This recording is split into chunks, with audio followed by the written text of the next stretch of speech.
Salut frații mei și bine v-am găsit la un nou vlogul Stătuțule. Suntem aici alături de fratele nostru cu Maradona. Fratele Sami pe spate a dat și el masa asta, Domnul să-l binecuvinteze. Toți frățiorii aici. Alfred, zi ceva, tătuțule. Uite la David. Cine mai e acolo, mă, lângă moldovean? Moldovean, cine mai e lângă tine? A, Georgica. George, zi ceva și lui Rubi.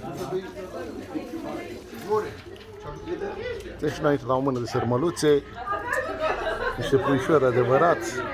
Cum a fost?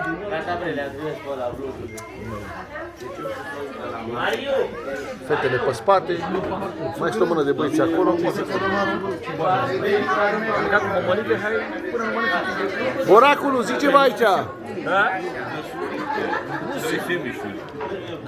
Un semișor. Un semișor. Ce semișor? Avem și niște copii pe acolo. A mâncat numărul 1. Ce?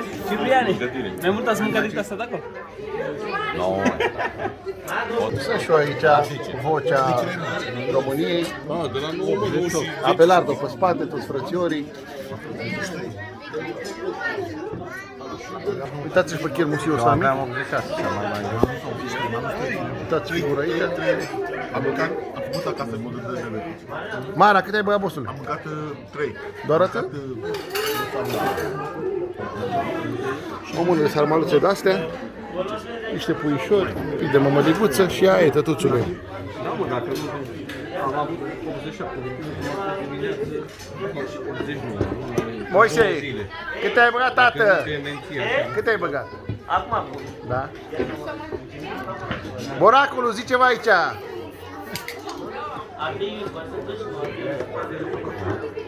Da, frate meu, una peste alta, ce să vă zic. Așteptăm desertul, stânga-dreapta și am tulit-o.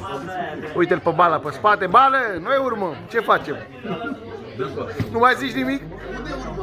Să dăm și noi ceva aici. Dar ce mă faci? 99%.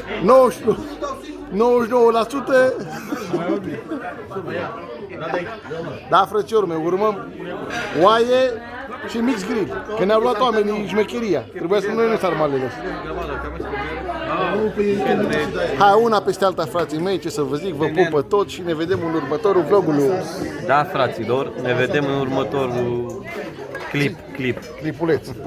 Ai ceva de zis? De 3 zile, de 4 zile. Domnul să te binecuvinteze. Îl așteptăm și pe fratele nostru, pe Florin Ianovici, să vină la masă. Miercurea care vine. Care? Nu asta cealaltă. Da? 2 săptămâni. Hai.